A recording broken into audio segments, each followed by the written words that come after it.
ഇനി നമുക്കൊരു പ്രധാനപ്പെട്ട കാര്യം ചിന്തിക്കാം. ഇപ്പോൾ ഇന്ന് നമ്മൾ പറഞ്ഞതിൽ പലർക്കും ഏഴര ശനിയും കണ്ടക ശനിയും ഒക്കെ ഉണ്ട്. അപ്പോൾ എന്താണ് ഈ ഏഴര ശനി, എങ്ങനെ തിരിച്ചറിയാം എന്നൊരു ചെറിയ വിശേഷമാണ് നമ്മളിവിടെ പറയാൻ പോകുന്നത്. അതായത് ശനി എന്ന് പറയുമ്പോൾ എല്ലാവർക്കും ഭയമുണ്ടാകുന്നു. ശനിയെ ബഹുമാനിക്കുക, ശനിയെ ഭയക്കേണ്ട ഒരു ഗ്രഹമല്ല. ശനി ഏറ്റവും ഔട്ടർ ഓർബിറ്റിൽ സഞ്ചരിക്കുന്ന ഒരു ഗ്രഹമായതുകൊണ്ട് അത് സഞ്ചരിക്കാനായിട്ട് ഒരുപാട് സമയമെടുക്കും. 12 രാശികളും കടന്നു വരുമ്പം 30 വർഷവും, ഓരോ രാശിയും കടന്നു പോകുമ്പോൾ 2.5 വർഷവും എടുക്കും. അതുകൊണ്ടാണ് ശനി വരുമ്പോൾ എല്ലാവരും ഭയക്കുന്നത്. ഇനി ശനി ദശയാണെങ്കിലോ 19 വർഷമുണ്ട്. അപ്പോൾ ഇതൊക്കെ കൂടെ ആകുമ്പോഴേക്കും ആളുകൾക്ക് ശനിയെ ഭയമാണ്. കാരണം ജീവിതത്തിലെ ഒരു ലയൺ ഷെയർ അല്ലെങ്കിൽ ഒരു ലയൺ ഷെയറും ശനി അപഹരിക്കുന്നു. അപ്പോൾ ശനി എന്തിനാണ് വരുന്നത്? ശനി ആരാണ്? ശനി നമ്മുടെ രക്ഷകനോ ശിക്ഷകനോ എന്നൊക്കെ നമുക്ക് നോക്കാം. ശനി എന്ന ഗ്രഹം ഈശ്വര തുല്യനാണ്. നിഗൂഢതകൾ ഒരുപാടുള്ള ഒരു ഗ്രഹമാണ്.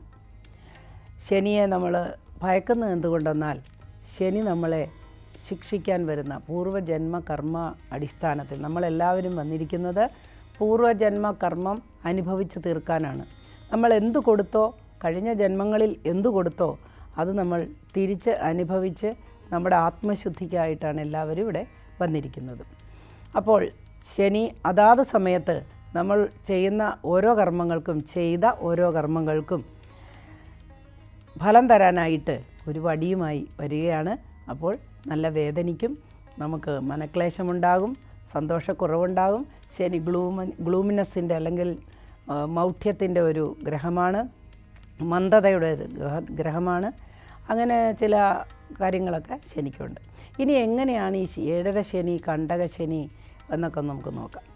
അതായത് മേടം മുതൽ മീനം വരെ വ്യാപിച്ചു കിടക്കുന്ന ആ രാശിചക്രങ്ങളെക്കുറിച്ച് നമ്മൾ പറയുമ്പോൾ നമ്മൾ ഇതിലേതെങ്കിലും ഒരു രാശിയിലാണ് ജനിക്കുന്നത്.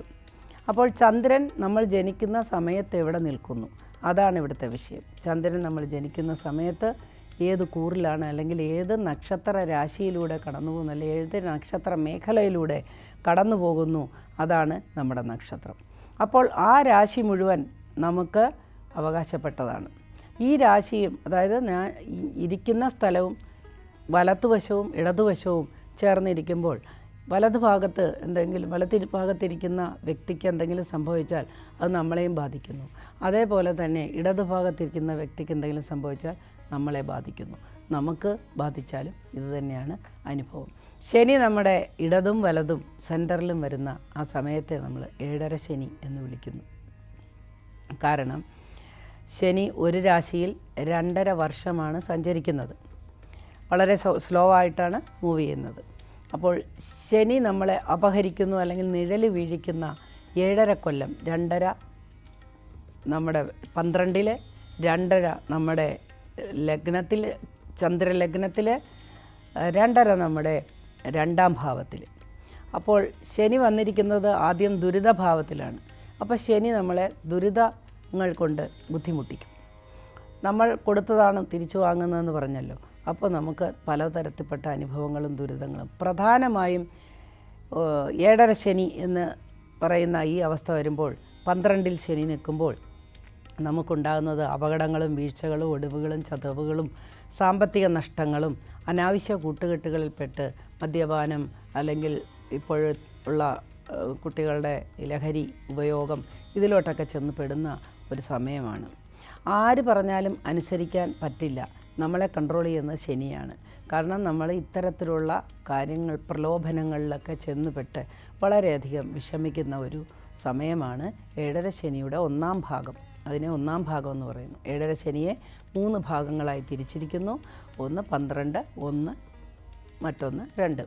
അപ്പോൾ ഈ 1ാം ഭാവത്തിൽ ശനി വന്ന് നിൽക്കുമ്പോൾ ഇത്തരത്തിലുള്ള അനുഭവദോഷങ്ങളുണ്ടാകാം. ഉറ്റവരും ഉച്ചയ്ക്കടിക്കുന്ന ഒരു സമയമാണ് ഏഴര ശനിക്കാലം. എല്ലാവരും അകന്നു പോകുന്നതായി കാണാം. സുഹൃത്തുക്കൾ വളരെ വിചിത്രമായ രീതിയിൽ നമ്മളോട് പെരുമാറാം, നമ്മളെ കുറ്റപ്പെടുത്താം, അല്ലെങ്കിൽ ഉറ്റവർ നമ്മളെ വളരെ അകറ്റി നിർത്താം, അല്ലെങ്കിൽ നമുക്ക് ധനനഷ്ടങ്ങളുണ്ടാകും. ഇങ്ങനെ ഒരു കഷ്ടനഷ്ടങ്ങളുടെ ഒരു സമയമായിരിക്കും ഇത്. എന്നാൽ എത്ര കഷ്ടനഷ്ടങ്ങളാണെങ്കിലും ചില ആശ്വാസങ്ങളും ഇടയ്ക്ക് വരുന്നതാണ്. നമുക്ക് മനസ്സിന് സന്തോഷം തരുന്ന, അതായത് ശനിക്ക് നമ്മളോട് കരുണ തോന്നുന്ന അവസരങ്ങളിൽ ശനി കണ്ണടയ്ക്കും എന്നാണ് ശാസ്ത്രം. അപ്പോൾ ആ സമയത്ത് നമുക്ക് ചില ഭാഗ്യങ്ങളും വന്നു ചേരാറുണ്ട്. ചില അപ്രതീക്ഷിതമായ ഭവന നിർമ്മാണം, അല്ലെങ്കിൽ വസ്തു വാങ്ങൽ, വാഹനം വാങ്ങലൊക്കെ ഇടയ്ക്ക് സംഭവിക്കാറുണ്ട്. എപ്പോഴും കരുതിയിരിക്കുക. നമുക്ക് ഏതെങ്കിലും ഒരു തരത്തിലുള്ള ആപത്ത് സമയമാണ്. അതുകൊണ്ട് നമ്മൾ ആവശ്യമില്ലാത്ത ഒരു കാര്യത്തിലും ചെന്ന് ഏർപ്പെടാതിരിക്കുക. കേസ് വഴക്കിലൊക്കെ ചെന്ന് വീഴാൻ സാധ്യതയുള്ളതുകൊണ്ട് അതിൽ നിന്നെല്ലാം വളരെ തന്ത്രപൂർവ്വം ഒഴിഞ്ഞു നിൽക്കണം. ഒരു കേസോ വഴക്കോ ഒക്കെ തുടങ്ങിക്കഴിഞ്ഞാൽ 7.5 വർഷം കഴിഞ്ഞിട്ടാണ് പിന്നെ അതിനൊരു പരിഹാരം വരുന്നത്. ഇനി ശനിയുടെ ഈ കഷ്ടകാലങ്ങളെ പരിഹരിക്കാനായിട്ട് നമ്മൾ എന്താണ് ചെയ്യേണ്ടത്? നമ്മൾ ചെയ്യേണ്ടത് ശനി വിളക്ക് നമ്മുടെ വീട്ടിൽ, എൻ്റെ ഗുരു ബ്രഹ്മശ്രീ മിത്ര നമ്പൂതിരിപ്പാടാണ് ഇത് പറഞ്ഞു തന്നിട്ടുള്ളത്. ഭിന്നാഭിപ്രായങ്ങൾ ഉണ്ടായേക്കാം, എന്നാലും എൻ്റെ ഗുരുവിനെ ഞാൻ വിശ്വസിക്കുന്നു. അതുകൊണ്ട് എള്ള് കിഴി കെട്ടി നല്ലെണ്ണയിൽ മുക്കി ഇടിഞ്ഞിലിൽ കത്തിച്ച് നമ്മുടെ വീടിൻ്റെ നടയിൽ, ശനിയുടെ സ്ഥാനം പുറത്താണ്, അതുകൊണ്ട് ശനിയെ പുറത്ത് നിർത്തി ആരാധിക്കാം. അങ്ങനെ പുറത്ത് അല്ലെങ്കിൽ തുളസി തറയുണ്ടെങ്കിൽ അവിടെ ഒക്കെ നമുക്ക് ഈ എള്ള് വിളക്ക് കത്തിക്കാവുന്നതാണ്. ഈ എള്ള് വിളക്ക് മേലോട്ടാണ് കത്തുന്നത്. പലരും ചോദിക്കാറുണ്ട്, എള്ള് കിഴി എങ്ങോട്ട് തിരിച്ചു വയ്ക്കണം? എങ്ങോട്ട് തിരിഞ്ഞാലും കിഴിയാണ് മേലോട്ടാണ് കത്തുന്നത്. നമ്മൾ പടിഞ്ഞാറോട്ട് തിരിഞ്ഞു നിന്നാണ് ശനിയെ പ്രാർത്ഥിക്കേണ്ടത്. ശനി നമുക്ക് ആശ്വാസം തരാൻ നമ്മൾ ശാസ്താപ്രീതി അല്ലെങ്കിൽ ശ്രീ അയ്യപ്പസ്വാമിയുടെ പ്രീതിയൊക്കെ ലഭിക്കേണ്ടതുണ്ട്. അതുകൊണ്ട് 18 പ്രാവശ്യം 18 പടികളാണ്. ആ 18 പടികളും മനസ്സുകൊണ്ട് കയറുക. ഓരോ പടി കയറുമ്പോഴും സ്വാമിയേ ശരണമയ്യപ്പ എന്ന് ജപിക്കണം. അതേപോലെ തന്നെ 18 പ്രാവശ്യം ഓം ശം ശനൈശ്ചരായ നമ എന്ന് ജപിക്കുക. ശാസ്താവ് എന്ന് പറഞ്ഞാൽ ശാസ്ത്രുവാണ്, ശാസിക്കുന്ന ആളാണ്, നമ്മുടെ ആദ്യത്തെ ദൈവവുമാണ്. അപ്പോൾ അങ്ങനെ നമുക്ക് ശാസ്താപ്രീതി കൊണ്ട് അല്ലെങ്കിൽ ശനിയെ പ്രീതിപ്പെടുത്തിക്കൊണ്ട് നമ്മുടെ 7.5 ശനിക്കാലം നമുക്ക് പരിഹരിക്കാവുന്നതാണ്. ഇനി ആകട്ടെ 2ാം ഭാവത്തിൽ ശനി വരുമ്പോൾ കുറച്ചുകൂടി കഷ്ടപ്പാടാണ്. അതിനെ ജന്മശനി എന്നാണ് വിളിക്കുന്നത്. എന്ന് പറഞ്ഞാൽ ജന്മനക്ഷത്രത്തിലൂടെ ശനി കടന്നു പോകുന്ന ആ സമയത്ത് ദുരിതങ്ങളേറെയാണ്. കാരണം ആദ്യം നമുക്ക് 7.5 ശനിയുടെ ആദ്യ ഭാഗം വരുമ്പോൾ നമുക്ക് 2.5 കൊല്ലം വളരെ ദുരിതമാണെന്ന് പറഞ്ഞല്ലോ. അന്ന് ദൈവാധീനം പകുതി ലഭിക്കുന്നുണ്ട്, പകുതി ആശ്വാസമുണ്ട്. എന്നാൽ ജന്മത്തിൽ ശനി വരുമ്പോൾ വളരെയധികം ക്ലേശങ്ങളാണ് ഉണ്ടാവുക. കാരണം ദൈവാധീനം അല്ലെങ്കിൽ ആ എനർജി നമുക്ക് പൂർണ്ണമായും തടയപ്പെടുന്നു. ഈശ്വരാധീനമില്ലാത്ത സമയം. അന്ധകാരത്തിലോട്ട് നമ്മൾ അന്ധനായ ഒരാൾ ഇറങ്ങിപ്പോകുന്ന പോലെയല്ല, കണ്ണ് കാണാവുന്ന ഒരാൾ അന്ധകാരത്തിലോട്ട് ഇറങ്ങിപ്പോകുമ്പോൾ ഉണ്ടാകുന്ന ബുദ്ധിമുട്ടുകൾ. അതായത് തട്ടി വീഴാം, തസ്കര ഭയം, ആരെങ്കിലും നമ്മളെ തട്ടിക്കൊണ്ടു പോകാം, മോഷ്ടിക്കപ്പെടാം, തെറ്റിദ്ധരിച്ച് നമ്മളെ ശിക്ഷിക്കാം, അല്ലെങ്കിൽ ജന്മശനി കർമ്മശനി, തന്നെ കൊല്ലിക്കാം, പുല കൊള്ളിക്കാം, അല്ലെങ്കിൽ ക്ലേശങ്ങളേറെ എന്നാണ് പ്രമാണം. അതായത് നമുക്ക് തനിയെ മരിക്കാനൊക്കെ തോന്നുന്ന ഒരു സാഹചര്യം വരെ വന്നു ചേരാം. കടം ഒഴിവാക്കാനായിട്ട് സാധിക്കുകയില്ല. കടം വാങ്ങിക്കുമ്പോൾ ശ്രദ്ധിക്കുക. 7.5 ശനി കാലത്ത് നമുക്ക് കടബാധ്യതകൾ വന്നു ചേരാനായി സാധ്യത ഉണ്ട്. എന്നാൽ ഇത്തവണ ശനി വ്യാഴത്തിൻ്റെ ക്ഷേത്രത്തിലേക്കാണ് മാറിയിട്ടുള്ളത് എന്നതുകൊണ്ട് ശനി നമുക്ക് വളരെയധികം ദോഷങ്ങളൊന്നും ചെയ്യുകയില്ല.